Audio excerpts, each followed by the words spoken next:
창세기 10장 말씀을 1시간 더 나누겠습니다. 오전 2시간에 걸쳐서 창세기 10장과 11장으로 넘어가는 노아의 그 세 자손들의 생육 번성, 또 그들의 거처, 이런 것을 기록하고 있는 창세기 10장 내용이 단순한 그런 인류사의 그 번성이나 또는 지리적인 어떤 거처를 어떤 족속이 차지했다, 이것에만 목적을 두는 것은 아니다. 사실은 영적인 하나님의 기업을 누가 받을 것이냐, 여기에 더 초점이 맞춰져 있어서 여기에는 지금 감춰져 있는 어떤 내용들이 있다라는 걸 중심으로 말씀을 나눴었습니다. 지금 노아의 때 노아의 아들이 세 아들이 있었고 세 아들이 이렇게 번성하는 것처럼 이제 후에 이제 아브라함으로 이 노아의 때가 한 세대가 가고 나면 실제 이제 다음으로는 이제 아브라함의 때로 이제 연결이 되기 때문에 아브라함도 세 자손이 있는 걸 아셔야 돼요. 대부분은 이제 오해를 하기를 이스마엘과 이삭만 생각하고 있는데, 사실은 이스마엘은 초백에서 난 거고, 그드라라고 하는 여자는 후초라고 돼 있지 첩이라고 돼 있지 않습니다. 후초와 첩은 신분상에서 완전히 다른 거예요. 후초라는 말은 전처가 죽었을 경우 다시 아내를 얻는 경우는 후처라고 그래요. 정식으로 하나님이 아내로 인정해 준다 이 말이고, 첩이라는 말은 아내가 있는데 다른 여자를 갖다리를 하나 더 줬다, 이제 이 말이기 때문에 성경 읽을 때는 이스마엘의 계보와 그드라라고 하는 후초의 여섯 아들 얘기가 이제 또 나와요. 그런데 그들은 후처가 나온 그드라의 여섯 아들들은 동방 곧 동국으로 갔다, 이렇게 돼 있어요. 그러고는 또 그들에 대해서는 기록이 안 나와요. 다 감춰놔버려요. 그런데 이제 욥기나 이런 데 보면 욥과 욥의 친구들이 동방 사람들이죠. 동국 사람들이죠. 그러니까 그때 당시 동국 사람들, 동방 사람들이 하나님을 몰랐고 안 믿은 게 아니었다는 걸 알 수 있는 거예요. 그 아브라함과 같은 세대 사람이 욥과 그 친구들이거든요. 그래서 우리는 감춰진 어떤 말씀이 성경에 있는데, 신약교회는, 구약교회는 사라로 상징되어지는 본처라면 신약교회는 후처단 말이에요. 하나님의 관점에서 보면은 성경이 말하고자 하는 의중을 우리는 정확하게 알아야 돼요. 그래서 구약의 구약 성경에서는 후초의 자손들인 그드라의 후손들은 동방 동국으로 재물을 줘서 보냈다, 이렇게만 돼 있지, 그 사람들이 뭐 아브라함의 사라의 장막에 들어왔다라더니 뭐 이런 말이 없어요. 그러나 그들은 구약 전 기간 동안은 하나님의 관심에서는 버려진 자들이었던 것이죠. 그드라의 후손들은. 그러나 이들이 오히려 더 그들 중에서 하늘에 간직한 기업을 상속받는 내용을 성경이 암암리에 감춰두고 있다라는 거, 이게 비밀이다. 이게 족보를 게 이렇게 중요한 거다라는 거예요. 네. 성경을 읽을 때는 성경이 말하고자 하는 의도를 알아야 돼요. 육적 장자권자와 그 다음에 첩자식들 이게 있고, 영적 장자권자들은 육적 장자권자들이 기득권을 갖고 있는 동안은 하나님이 볼 때는 버린 자들이 되는 거예요. 그 이제 신약에 와서 육적 기득권을 가지고 있던 아브라함의 자손들인 유대교 지도자들이 주님 앞에 버림을 받으니까 그들에게 4000년 동안 율법에 따라서 버림받은 걸로 취급되어졌던 세리와 창기와 모든 죄인들이 오히려 예수 안으로 구원을 받는 이야기는, 이건 성경이라는 거 이처럼 앞뒤가 딱 맞도록, 이게 그냥 성경이니까 하나님 말씀이니까 이렇게 해놨는데, 이것을 사람들이 족보 이야기를 읽을 때 이런 것을 찾아내지를 못하는 거죠 지금. 그리고 이제 나처럼 이런 것을 증거를 하고 그러면은 그들이 그냥 이 세상 교회 사람들은, 그러나 로마교 사람들은 뭔 소리인지 말이에요. 그냥 이상한 얘기한다고 생각하는 거예요. 왜 그러느냐? 하나님의 마음에 감춰는 비밀을 성경을 통해서 다 계시로 받아야 되는 건데 그들은 그건 관심이 없는 거예요. 그들은 성경을 보면 그냥 땅에서 막 뭐 잘 되고 막 부자 돼서 뭐 한 다음에 죽으면 천당 가고 막 이런 식이거든 이게.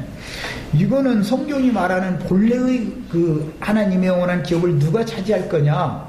영적 기업은 누가 차지하고 이 지상세계가 계속 되는 동안 이 지상세계 땅에서는 장자권을 누가 차지하고 이생 너머의 세계 영원한 세계에 가서는 정말로 참 기업은 누가 받을 거냐, 이제 이것이 성경 이야기의 핵심인데 이런 것은 관심 자체가 없는 거죠 지금. 그러니까 창세기 10장 이런 말씀을 나눌 때 나처럼 이렇게 증거를 하면은 이해가 안 되는 거예요. 이 세상 교회 사람들의 관념으로는 이게 무슨 소리인지 어떻게 알아듣겠어요. 예, 우리 영계 자매님들은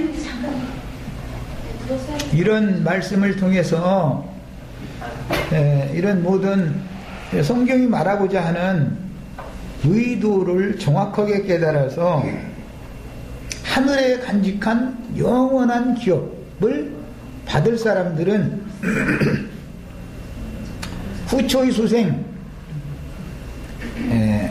노아의 때에는 욕단의 13아들들이 동방으로 갔단 말이에요. 그런데 그걸 딱 그냥 거기까지만 해놔도 그냥 딱 놔둬버려요. 아브라함 시대 때, 이삭 시대 때 이야기를 하는 것도 아브라함에게는 후처가 있었다. 갑작스럽게 그 얘기가 창세기 25장인가요? 거기 나가면 그 얘기가 살짝 나오는 거예요. 그리고는 아들들이 6을 뒀는데 아브라함이 재물 줘가지고서 동방동국으로 다 갔다. 이래놓고서는 그 다음에는 얘기가 없어요. 그리고 이제 욥기 이제 여기에서 동방 사람 중에 욥과 그 친구들이 있었다. 그들도 아브라함 자손이 아닌데 다 하나님 믿고 여호와를 믿는 사람들 얘기잖아요. 그런 게 다 감춰져 있는 거다는 거예요.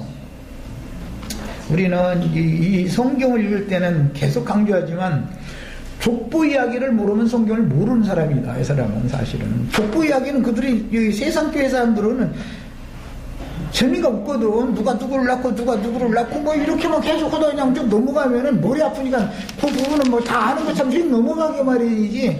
그 부분을 자세히 나처럼 읽어가면서 왜 이것은 이렇게 기록을 했지? 왜 이것은 이렇게 됐지? 이것을 자꾸 주님한테 물어보고 이렇게 하는 게 세밀하게 읽어야 돼요. 족보가 제일 중요하니까 그러는 거. 왜냐하면 하나님 나라를 유업으로 받을 사람이 누구냐라는 것은 족보에서 나오는 거잖아 지금. 우리는 그러니까 성경을 그런 관점으로 읽어야 되겠다. 그 다음에 에벨의 육적 장손이었던 이제 벨렉의 계보가 육적인 하나님의 땅의 기업을 받는 아브라함의 자손의 계보죠. 그런데 아브라함이 자손이 세 자손이 있다는 걸 반드시 알아야 된다. 본처인 사라에게서 난 약속의 자녀가 있을 뿐 아니라 먼저 첩인 하갈을 통해서 아브라함의 육적 장자권자가 먼저 생겨요. 그도 12방백이 돼요. 이스마엘도 12방백이 되는 거예요. 이삭이 또 12방백이 돼요. 그들하는 뭐 12방백이 됐다든지 뭐 했다 이런 말이 없어요. 그냥 그들의 후손에 대해서는 그냥 동방동국으로 보냈다 이러고 끝내버리는 거예요. 그러고 이제 아브라함이 재물을 줘서 보냈다. 그런데 그 재물이 바로 그리스도를 말한다 이 말이에요.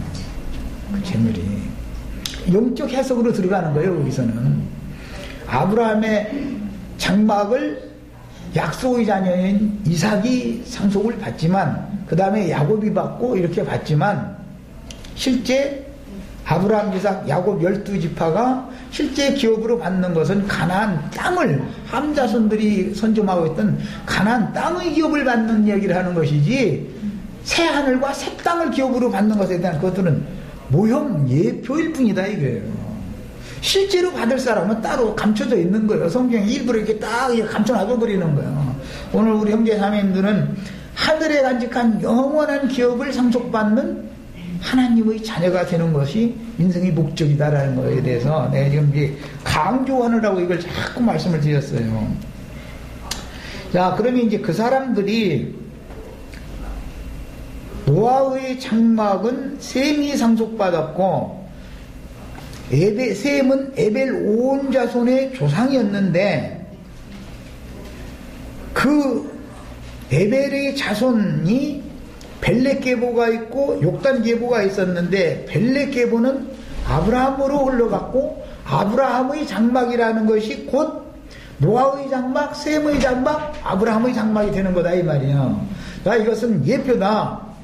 이스라엘 12지파가 아브라함, 이삭, 야곱의 하나님인 이스라엘 12지파의 하나님은 아브라함의 육적 자손들을 양육해가지고 가나안 땅으로 들어가게 해서 이제 가나안 땅에 시온산 위에 예루살렘 성을 건축하고 그곳에 성전과 왕궁을 세우는 것이 구약성경의 역사예요. 그런데 아브라함의 자손들이 430년 동안을 그 일이 있기 전에 애굽의 함자손들에게 가서 종살이를 하는 거예요. 함자손들에게 종살이를 하다가 풀려나와가지고 광야로 나오면 무엇에 관심을 갖냐면 성막을 건축하는 거예요. 장막을.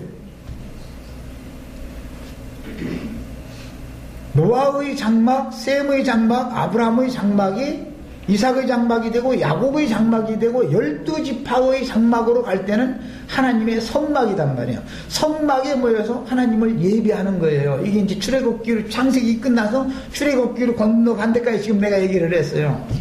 성막이라는 것이 노아의 장막이다 이거예요. 기업이다 이 말이에요. 성막이. 그 성막에 계신 하나님이 이스라엘 자손들의 기업이다 이제 이 말이에요. 그런데 가나안 땅에 들어가는 목적도 출애굽을 하는 목적은 광야로 하울길쯤을 가서 성막을 세우고 성막 앞에 모여서 하나님을 예배하는 것이 목적이었죠.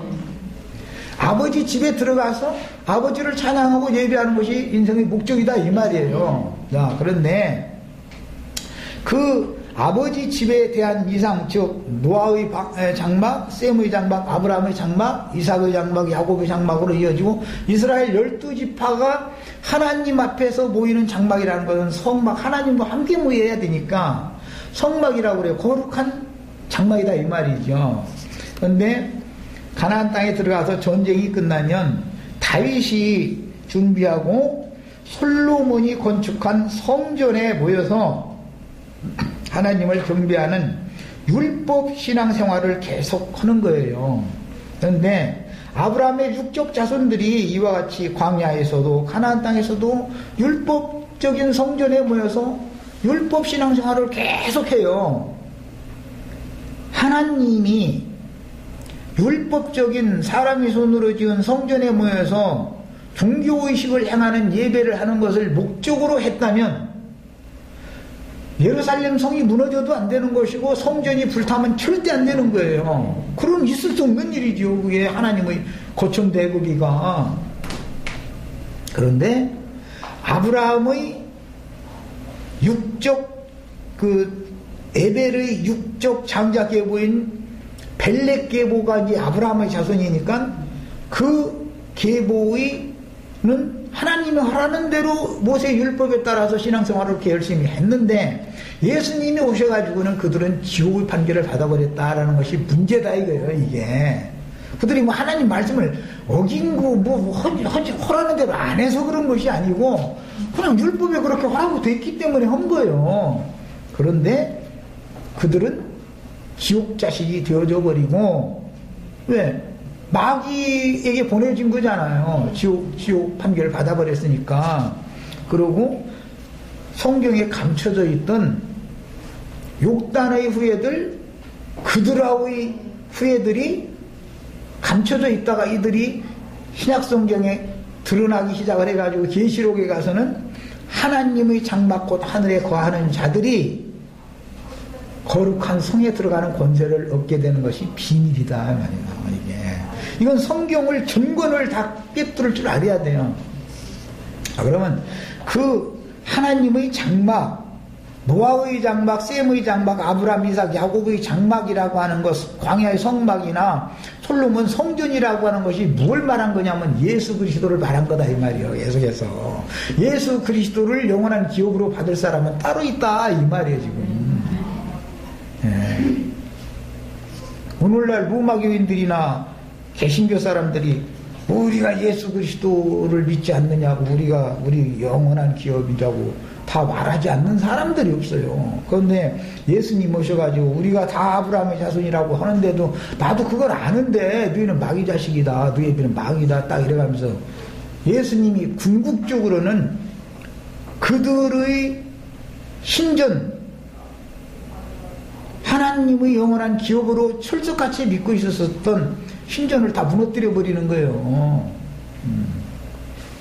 그러고서는 하늘에 기록한 장자들의 교회를 새로 세우는 이야기라는 것이 비밀이다. 이게 결론적인 얘기를 이제 거기까지 간 거예요. 이제 결론이다. 그래서 기독교계 사람들이 땅에서 우리가 전도를 많이 해서, 전도 많이 한다는 건 육신적으로 생육하고 번성해서 많은 넓은 땅을 차지한 거잖아요. 거쳐도 넓고 이제 그런 것이. 그러면서 그 사람들은 막 그 선지자들이 말씀을 인용해가지고 참 입을 넓게 벌려라, 크게 벌려라, 그럼 막 내가 재우리라 막 이러면서 참 욕심껏 그렇게 했는데 육신적으로는 그게 그들에게 응했어요. 땅에서 그렇게 모든 것이 이루어진 것은 그게 도리어 아까 이제 그 말밑 부분에 아프리카 지역이나 중동 지역에는 석유가 많이 나온다. 그런데 그게 외적으로 보면은 복이지만 그것이 저주가 됐다. 그걸 알아야 된다 이거예요. 네.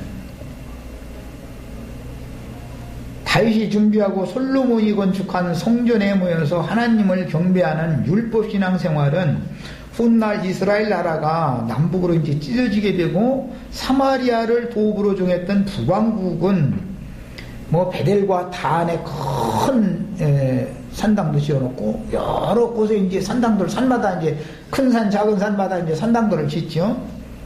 남왕국의 예루살렘 성전은 함자손의 거처였던 아수르와 바벨론에 의해서, 북왕국의 산당들은 아수르에 의해서, 아수르도 함자손들이죠.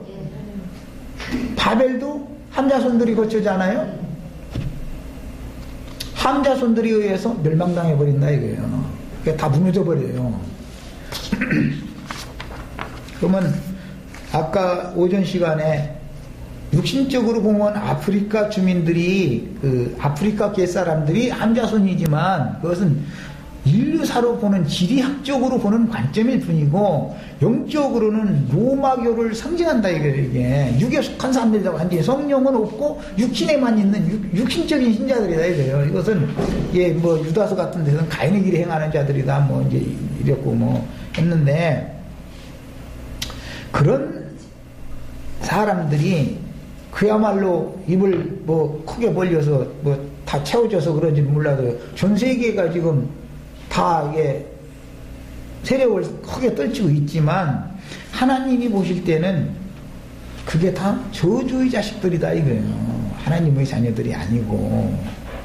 그 다음에 거기서 이게 잘못됐다 해가지고 개혁을 해가지고 나온 개신교 사람들은 그게 틀렸다고 해가면서 그걸 또 그대로 또 그 교리를 받아들여.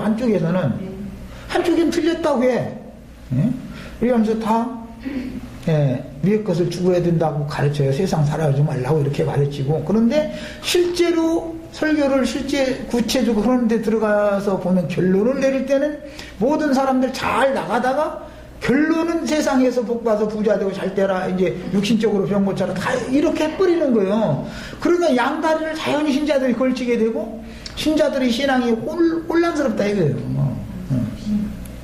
그래서 개혁을 또 한 것이 형제회물이고 청교도라고 그러는데, 이 사람들은 반드시 거듭나야 된다는 것을 강조하거든요. 아주 형제회같이 강조한 데가 없어요. 거듭나야 된다, 위로부터 나야 된다. 구속받지 않은 사람은 그것은 하나님의 나라 백성이 아니다, 이제 이런 것은 너무 잘하고 있어요. 그런데 위로부터 났으면 그 집에 자기 난 곳에 있어야 되는데, 형제 사람들도 위로부터 나야 되는 공제 초보의 돈은 굉장히 잘 가르쳐놓고 나서는 우리가 지금 땅에 있고 이제 주님이 예수님이 어느 날 이제 공중 구름 타고 이렇게 내려와가지고 우리 이제 휴고 이렇게 딱 공중 구름으로 끌어올려 간다 뭐 또 이렇게 해버리는 거예요. 자기가 태어난 집에서 지금 그 집에서 태어났으면 그 집에 있어야지. 왜 그 집에서 태어났다가 땅바닥으로 쫓겨나가지고 이러고서 그 집에 들어갈 것을 또 기다리는 건 누구냐 이 말이에요. 이게 참 이 말 알아듣기가 참 어렵지요. 땅의 흙에서 취함을 받았으면 당연히 땅에 사는 자는 아래 것을 알아보고 아래를 추구하게 돼 있는 거지만 위에서 났으면 당연히 위에 있는 사람인 것이지 다음에는 거기 갈 거고 지금은 여기 땅에 있다 이런 생각을 갖고 있고 무슨 휴거니 뭐 예수님이 구름 타고 막 올 때 막 이렇게 막 뿅 휴거되고 뭐 이런 얘기 여기 나오면 이게 그런 면에서는 로마교 사람이나 개신교 사람이나 청교도들이나 똑같다 이들 신앙이 그게 그거 아니냐 말이요. 우리는 이미 하늘의 시온산 예루살렘 장자들의 총회 교회 아벨 피보다 더 낮게 말하는 뿌림피 앞에 이미 이르러 있는 거예요. 현재 우리가. 예. 이 사람들은 그런데 감춰졌다는 거예요. 이게 이 사람들이 빛의 처소에 사는 사람들이다 이거예요. 사실은 육신으로 사는 동안은 그걸 몰랐으니까 그랬지만 실제로 참빛이라는 건 그리스도 안에 있는 사람들을 말하는 거니까 동방 동북으로 자꾸 간다라는 것은 빛을 찾아가는 것을 말하는 거거든요. 그런데 이제 지리학적으로 보면은 욕단의 후예들이 저 한반도까지 왔으면 더 이상 안 가야 되는데 저기 막 이렇게 막 만주 쪽으로 해서 어디요 시베리아 저쪽 베링해 있는 거기 건너서 알라스카 건너서 이러가지고 그냥 막 미주까지 이렇게 그게 우리나라가 지리상으로 볼 때만 극동에 있는 나라지만 사실은 계속 동쪽으로 가면 서양하고 맞닿던 거 아니요. 사실은. 그래서 다시 서양으로 가버렸어 이게 이렇게. 이것은 지구는 둥글다라는 걸 그대로 보여주는 거죠. 지리학적으로도.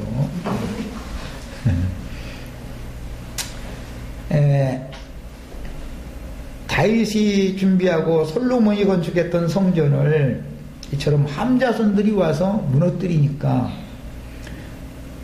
오랜 기간 동안 그러다가 다시 또 포로 생활에서 돌아와가지고 한다는 짓이 그 물질적인 성전을 또 짓는 거예요. 그럼 하나님은 또 무너뜨려버려.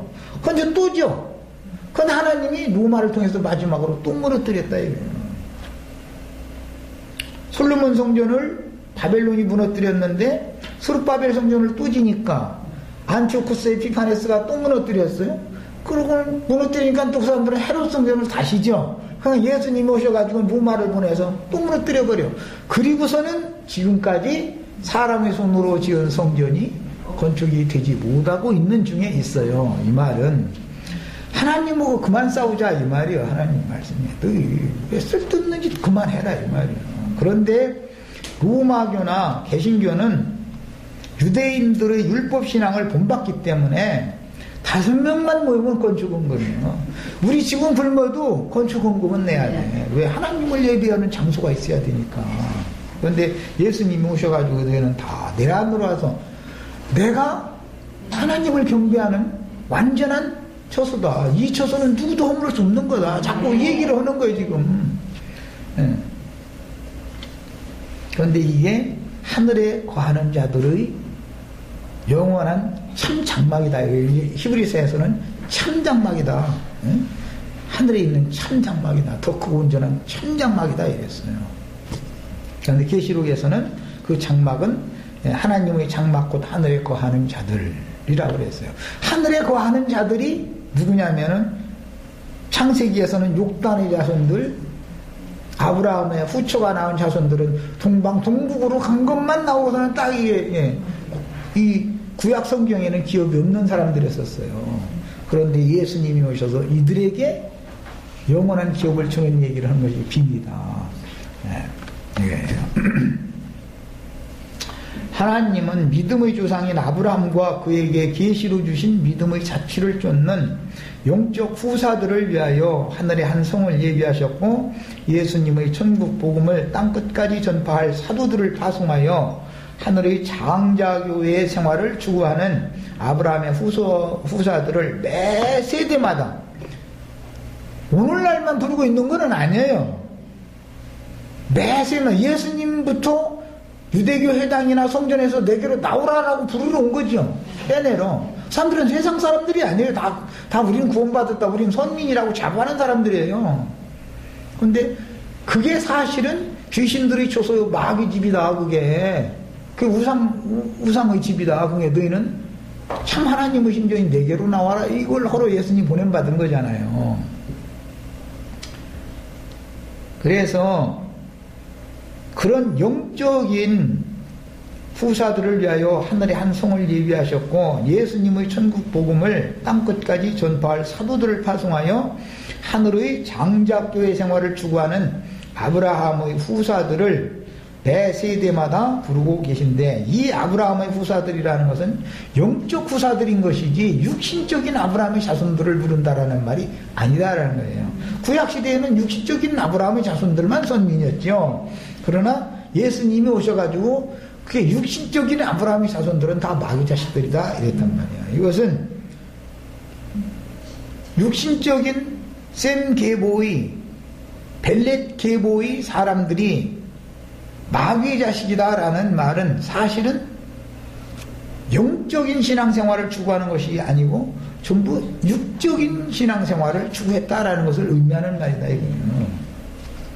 그 다음에 아브라함의 후사들을 또 빼내실 때 부르시기를 매 세대마다 지금 예수님 사도들 그 후를 이은 사도들 매 세대마다 나처럼 지금 이렇게 성경을 보는 사람들이 소수가 감춰져 있었었다 이거예요. 룻과 같은 사람이 사실 분명히 동방 사람들이 있었었어요. 하나님을 안 믿은 게 아니에요. 그럼 아브라함의 자손들하고는 상관없는 동방 사람들이잖아요. 동국 사람들. 그럼에도 그들이 감춰져 있었던 거다 이거예요. 그러고 이런 경륜적인 비밀의 계시가 오늘 우리가 추구하고 있는 창세기 10장에 나오는 노아의 세 아들들과 그들의 거처, 그들이 어떻게 생육 번성해 나갔는가, 그 다음에 어디로 이렇게 종족이 퍼뜨려져 나가가지고 이 지구의 어디를 정복을 하고 거기서 거하게 됐는가, 이렇게만 기록을 해놨어요. 그런데 그 외적인 지리학적이나 인류학적인 그런 관점만 딱 보고 만다면은 성경이 말하는 의도를 읽는 게 아니다 이거예요. 이거는 본능적인 지식으로 성경을 잘못 보고 있는 거죠. 그러나 우리는 기초적으로 그런 땅의 일을 알아야 되는 것이죠. 그래야 영적으로 적용을 할 수 있는 거니까 이걸 무시하면 안 되는 거죠. 그러므로 물질적인 성전에 대한 굳은 관념이 무너뜨려지지 않으면 아무것도 온전케 할 수가 없으며 천국의 실체인 올바른 교회를 세울 수가 없으니 사람의 손으로 세운 건물 신전 안에는 율법 제도에 의한 제사장이 반드시 세워지게 돼 있고 그에 따라서 인간 조직이 세워지게 마련이므로 영적인 천국인 하늘의 참 장막, 하나님의 참 장막과는 전혀 다른 종교 조직 체계를 건축할 수밖에 없게 되는 것이다. 종교인들이 오히려 지옥 자식이 된다라는 것을 알아야 된다 이 말이에요. 하나님을 열심히 섬겼는데 이게 참 열심히 섬기고 지옥 자식이 되면 뭐예요 이게. 개신교가 개혁에 실패하고 이처럼 급격히 외적으로 볼 땐 로마교보다도 더 심각하게 타락했죠 지금. 이렇게 된 원인은 진리가 너무 혼잡한 데 있는 것이다. 진리가 혼잡하다. 땅과 하늘을 겸하여 섬기려고 하니까 혼잡할 수밖에 없는 거예요. 그래서 진리가 분명하게 밝혀지지 않은 상태로 부분적인 진리를 깨달아 불완전하게 개혁을 했기 때문에 앞에서 지적한 그런 사람의 손으로 지은 건물 신전이나 그 안에서 사진으로 사는 사람들이나 율법 제도에 따른 헌금 제도나 뭐나 모든 게 이제 거기 따라 붙는 거예요. 이제 거기에 자연히. 로마교는 경건의 모양이 남아 가지고 있지만 개신교는 시간이 지나면서 경건의 모양도 없다 이건지 아예. 그러다 보니까 바다에 가는 사람들 보고 복음을 전하려고 하면은 아유, 나는, 그들 말로는 교회 안 가, 나는 성당에 가지. 잃어버린다, 이거예요. 그건 뭐냐? 하나님이 이미, 흔히 말하는 야베 족속들을 심판했다는 증거다, 이거예요. 벌거 벗겨버린 거예요, 지금. 그래서 무슨 길거리마다, 동네마다 그냥, 밤만 되면은 십자가 탑에서 불이 반짝반짝하고 뭐 했었는데 교회가 없어서 세상이 썩는 게 아니라 그들이 말하는 교회가 너무 많아서 세상이 빨리 썩는 거예요 지금. 그런 얘기하면 그래도 우리 교회는 다르다고 또 이래가면서 또 그 앞에 딱 그래서 가보면은 대한예수교 침례회 대한 뭐 기독교 장로회 뭐 다 이렇게 이거 우리는 종교 조직이다 이 말이거든. 간판을 딱 그렇게 붙여놓고 있잖아요. 그러면 내가 지금 하는 말이 자기네들 미워서 쳐서는 말이 아니라 나는 진리를 증거해 주느라 그래. 여러분은 함자손만 망한다고 생각하고 있지만 야벳 자손도 결국은 망하는 거다 말이에요. 셈자손이라 할지라도 망하는 거다. 누가 셈자손 중에 누가 기업을 상속받느냐라는 걸 찾아내라 난 자꾸 얘기하려고 그러는 거예요. 그 다음에 이 모든 것이 주님의 우주적인 경영에 따른 것이고 우리는 진리를 바르게 깨달아서 하나님께서 심판하실 로마교뿐 아니라 기독교계를 하나님이 너무나 밝히 진단하신 내용이 계시록 2장 3장에 나와 있어요. 일곱 교회의 상황은 아주 진단을 그냥 정확하게 하고서는 사실들을 다 드러냈어요. 그리고 나서는 내 백성이라 이제 거기서 나와라 이런단 말이에요.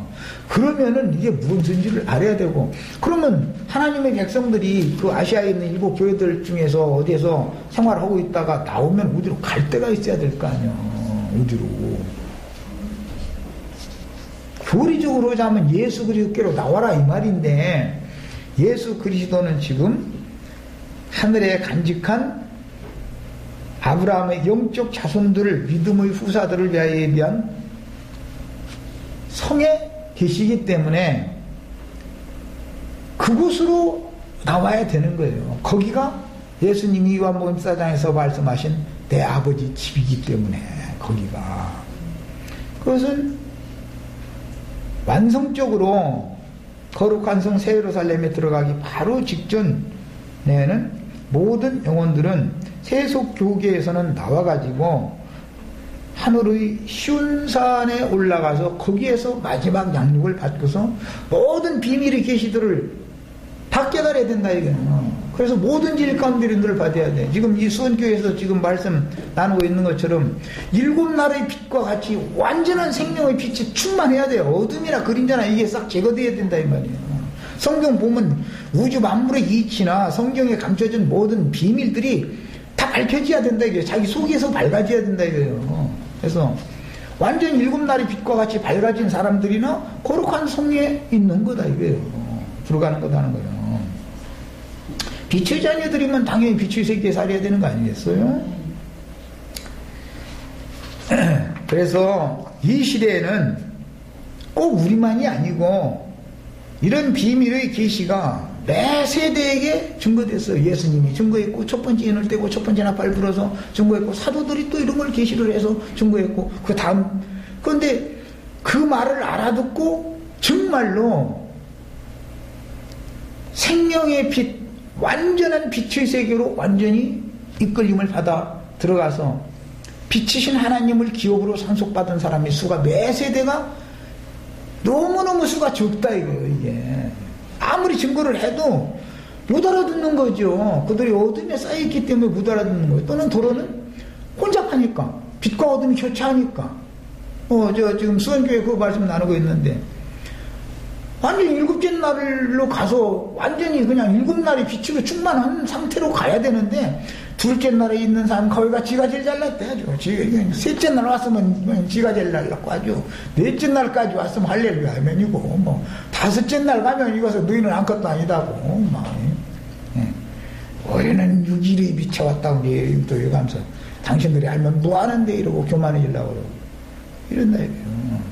완전히 일곱 날의 빛이 우리 속에 이게 실현되셔야 돼요.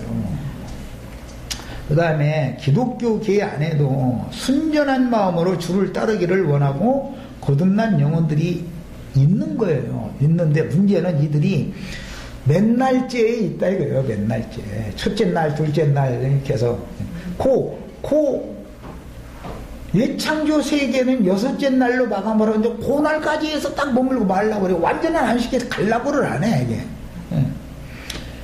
일곱 날의 빛이 우리 형제 자매님들에게 꼭 기업이 되셔야 되겠어요. 빛을 기업으로 얻는 거예요. 빛이신 하나님, 진리의 하나님이 내 기업이 되는 거예요. 그래야 영생하는 거니까. 기왕이면 밝은 빛을 가지고 나와서 밝은 세상에서 영생해야지. 뭔가 그림자라도 여섯 날까지는 뭔가 그림자라도 남아가지고 간다는 거예요. 그럼 그럴 필요가 뭐가 있어. 완전히 그냥 어둠이나 그림자 등 이런 것은 완전히 싹 찍어대고 완전한 빛 가운데 이렇게 우리가 다 들어가셔야죠. 그 다음에 거듭난 영혼들이 많이 있지만 그들은 어리기 때문에 후견인과 청지기로 쓰임받는 어떤 종들에게 맡겨져서 주인집 살림살이가 어떻게 경영되는 걸 모른다 이거예요. 주인이 종한테 그런 걸 상의할 필요가 없는 거예요. 하나님 아버지는 당신이 보관해 그냥 마음속에 딱 감춰놔두고 그냥 알아서 그냥 하나님의 뜻대로 모든 걸 우주를 경영해 가는 거예요. 그런데 아들은 이것을 다 알지만 종은 이걸 모르거든요. 그러니까 종에게 가르침을 받는 사람과 아들에게 가르침을 받는 사람은 똑같이 집을 세우는 이야기를 하는데 모세라는 사람은 물질적인 성막 성전 건축하는 것만 가르치고 하나님의 아들은 하늘의 참장막 참성전에 대한 이 하나님의 집을 건축하는 것을 가르치니까 내용에 가서는 전혀 다른다 이 말이에요. 말하는 소리 들으면 비슷하지만 단어가 같으니까 대부분. 그러나 내용에 들어가서는 완전히 다른 얘기단 말이에요 이게 지금. 그러고 젖을 떼고 나서 단단한 식물을 먹다가 이제 청년 수준에 이르기까지만 광야의 만나와 뭐 아브람 집에서 물 한 가죽 부대에 짊어지게 해가지고서 내쫓는다 그러는데 광야의 자녀들은 하갈과 함께 쫓겨나가지고 그거 먹는 거 아니야. 아브람 집에서 가지고 나온 그물을 마셔야 되는데 물이 떨어졌는데 아이고 이제 목말라 둘이 이제 그냥 이거 마시고 마시면 마시고 둘이 그냥 죽고 말자고로 또 그냥 바짝 둘이 그냥 엄마하고 아들하고 이게 같이 이렇게 무릎 맞대고 울었다고 듣지 않고 화를 날로 술 떨어질 만큼 떨어져서 그냥 목청 있는 대로 다 해서 우는 거지요. 아이고 이게 마지막이다 이러면서 그냥 막 울다 보니까 눈이 딱 밝아지더라는 거야 하갈이. 그래가지고 봤더니 곁에 뭐 우물이 있었어 뭐 그거 광야의 우물을 뜨다가 이제 마시고 사는 거예요.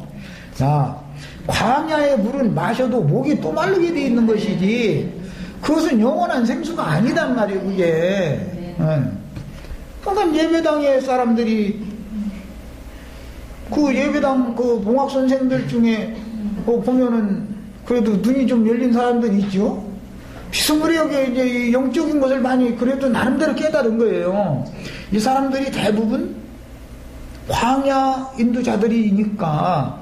근데 완전한 데는 완전한 데로 가야 된다 이러면은 아이고 여기가 좋사오니 내가 지금 뭐가 부족하냐고 지금 이러고 지가 무슨 선생 노릇이나 하려고 그러고 예수님이 오셔도 스승으로 안 모시려고 그러는데 나 같은 사람이 뭐 이런 말 가르치고 이거 인터넷에 내보내면은 이렇게 맨날 물어보다고 그거 아주 일한다 또만 이러고 대적이나 하려고 그러지 누가 끝까지 들어보려고 하냐 이 말이요.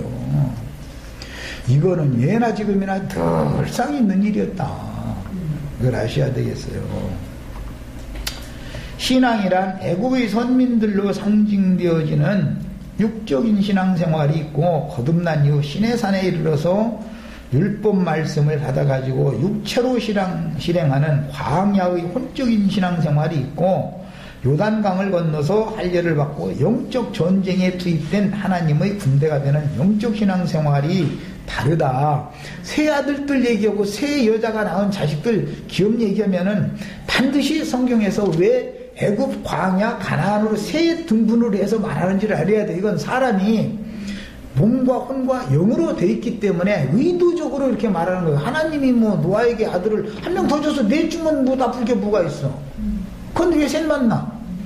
아브라함도 뭐 장가 한 번 더 가서 뭐 이게 야곱처럼 네 안에 얻어가지고 그냥 막 동국으로 보낸 자식들 말고 저쪽 저 남미 쪽으로 뭐 이게 또 보냈다 뭐 이렇게 하면 뭐 틀릴 게 뭐가 있어요. 그런데도 왜 그렇게 말하는지를 알아야 된다 이거예요. 말하고자 하는 의도를. 하나님이 그래서 어느 가정에 아들, 딸 몇 명씩 낳게 하는 것도 다 하나님의 배려가 있는 거, 인생사도. 그 다음에 종의 직분인 의문의 직분과 아들의 직분인 영의 직분은 완전히 내용에 들어가서 보면은 다른 거다. 그리고 종들에게 가르침을 받아서 초보적인 의문의 교리들을 배우는 것과 그 체계에서 나와서 아들에게 영적인 가르침을 받아서 더 완전한 데 나아가는 것은 다른 거다. 그래서 모세는 종의 직분을 행하고 예수님은 아들의 직분을 행했어요. 그런데 예수님만 아들의 직분을 행했다 이래버리면은 이게 얘기가 안 되는 거죠. 그 뒤로도 아들들은 하나님의 예수님 받아들이니까 하나님의 아들들이 계속 있어 왔죠. 아들에게 가르침을 받아야 되는 거예요. 그래야 상속자인 거예요, 그게. 예. 그런데 계속해서 종한테 가서 이제 그 사람들은 또 좋아하죠. 종이라 소리를 들으면 아주 굉장히 좋아하죠. 아주 최의 종, 우리 종님을 섬겨야 된다고 막 종님한테 잘해주는 것이 하나님한테 잘하는 거라고 막 이렇게까지 가버리죠. 왜 종놈을 섬겨 주인이면? 주인의 자녀일 것 같으면 종놈을 왜 섬기냐고. 종놈이 자기를 섬겨줘야지. 그게 말이 되는 소리요. 기본 개념이 벌써 잘못되어 있는 건데. 그래서 하나님의 아들 얘기할 때 참아들 얘기가 나왔고 참제자 얘기가 그래서 나온 거예요. 그 다음에 영적인 이처럼 완전한 도를 가르침받아서 더 완전한 데에 나아감으로 그리스도께로 인도를 받는 것, 영원한 생명의 참빛이 되시는 그리스도께로 인도를 받는 것은 신앙생명의 성숙 단계에서 필수적인 어떤 과정들을 계속 반복적으로 거치게 되는데 이것이 7날의 빛이다 그랬으니까 한 날 한 날 한 날 계속 지나가는 단계를 거치게 마련이라는 것이죠. 문제는 어느 날에서 멈추려고 하는 것이 사람의 특징이에요. 이게. 사람이라는 것은 다 어디 중간에 머무르기를 좋아해요. 중학교 나왔으면 고등학교는 당연히 가야 되는데 에휴 중학교만 나오면 됐지 뭐 우리 어머니 힘들고 고생해서 왔는데 내가 공장에서 돈 벌을게. 아이, 지가 지금 돈 버는 것은 다음에 성인이 된다는 일이고 저는 지금 공부할 때지 돈 벌 때가 아니잖아. 그런데 지가 공장 가서 돈 번다는 거예요. 그냥 공부나 하라고만 막 싫다고 그러고. 이래서는 안 되는 거죠. 끝까지 가야지 끝까지. 그 다음에 의문의 직분은 광야의 직분이며 광야의 만나나 광야의 음료라는 것은 완전하고 영원한 것이 아니다. 그것은 상징이지요. 그것은 종년과 종이 낳은 아들이 먹고 마시는 거잖아요. 그건 상징이지요. 종이라는 건 뭐예요? 죄가 왕노릇하는 자들이 신앙생활이다 이 말이에요. 죄의 종을 말하는 거예요. 성경의 사람들.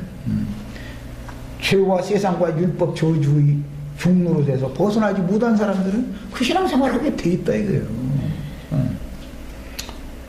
그 다음에 의문의 직분은 광야의 직분이고 영의 직분은 가나안 땅의 직분이고 의문의 직분에 따라서 초보적인 교리를 배우는 것은 육체의 율법을 배워 말씀을 의문의 지식으로 알고 오늘 말씀을 비유를 하자면 뭐 야베 족속은 유럽 족속이고 함 족속은 아프리카계 사람들이고 뭐 셈 족속은 아시아계 사람들이고 뭐 이제 이런 것을 아는 거예요. 그것은 본능으로 아는 누구나 이거 읽으면 다 아는 일이죠. 그런데 이것이 목적이 아니다 이거예요. 이거 이렇게 기록을 해놓은 속에는 영적인 걸 말하고자 하는 의미가 감춰져 있는 것을 못 찾아내면은 소용없는 거다. 이게 소경들이다. 유대인들이 성경을 몰라서 너희가 다 소경이다 그런 게 아니단 말이야. 문자대로의 성경은 너무 잘 알고 있는 사람들이에요. 그런데 주님이 그들 보고는 유대교 지도자를 보고는 너희는 귀머거리고 소경들이단 말이야. 들을 귀도 없고 마음은 열리질 않기 때문에 보이지도 않는 거죠. 이 얘기를 한 거잖아요. 그래서 의문의 지식으로 알고 육체대로 행하는 그런 단계는 광야 생활인 것이고, 가나안 땅에 들어가서까지 계속 율법 성전에 모여서 율법적인 제사를 계속하면 하나님이, 그게 하나님이 원래 받고자 하는 제사였다면, 그게 목적이었다면 아시리아에게 혹은 바벨론에게 멸망받게 만들 필요가 있겠냐 이 말이요. 그럼 벌써 우리는 알아들어야지. 시간이 됐으면 이제 여기까지 합니다만은, 영의 직분에 따라 더 완전한 데 나아가는 것은 생명의 성령의 법을 따라서 말씀을 자기 자신에게 실제화하고 적용해서 자신의 마음속에 있는 더러운 귀신들과 거듭난 영으로 싸워서 저주받은 땅을 선점하고 있는 이 귀신들을 다 내가 정복하고 밟아버리고 새하늘과 새 땅을 기업으로 받아야 된다는 것이 성경 이야기다 이거예요. 자, 오늘은 여기까지 하겠습니다. 그러니까 당연히 우리가 하나님의 말씀 어디를 다뤄도 우리는 세상하고만 싸우는 게 아니라 세속 교계의 사람들하고 싸울 수밖에 없는 거예요. 당신들이 지금 성경을 오해하고 있다 이거예요. 혹은 혼동하고 있다. 잘 확실하게 모르고 있다 이 말이죠. 그런데 그들은 너희가 신학을 나왔어, 뭐 박사학위를 받아봤어, 뭐 한다고 이러고 앉아서 오고 이런 식으로만 하니까 이게 안 되는 거죠 지금. 자, 여기까지 하고 마칩니다. 기도하고 마칩니다. 사랑하시는 주님, 오늘 창세기 10장에서 노아의 세 아들들이 어떤 땅을 기업으로 받아서 어떻게 번성하고 생육해서 땅의 기업을 어떻게 받았는지 이걸 살펴봤습니다. 이 말씀 속에 하늘의 기업을, 새하늘과 새 땅을 영원한 기업으로 주고자 하는 하나님의 그 계획이 여기에 암시되어 있고 감춰져 있다라고 하는 이런 사실을 같이 상고했습니다. 인류사나 지구 과학사나 이런 것들은 하나의 영적 진리의 세계를 깨닫는 하나의 기초가 되는 것일 뿐이고, 거기에 멈추지를 말고 이 말씀들 속에 감춰져 있는 하나님의 마음을 다 우리가 알아서 하나님의 아들 예수 그리스도, 생명의 빛 영생이신 그리스도를 우리 영원한 기업으로 삼아서 또 우리 영원한 거처 장막으로 삼아서 그 안에 들어간 축복을 인물에게 주시길 주의 이름으로 기도합니다. 아멘. 아멘.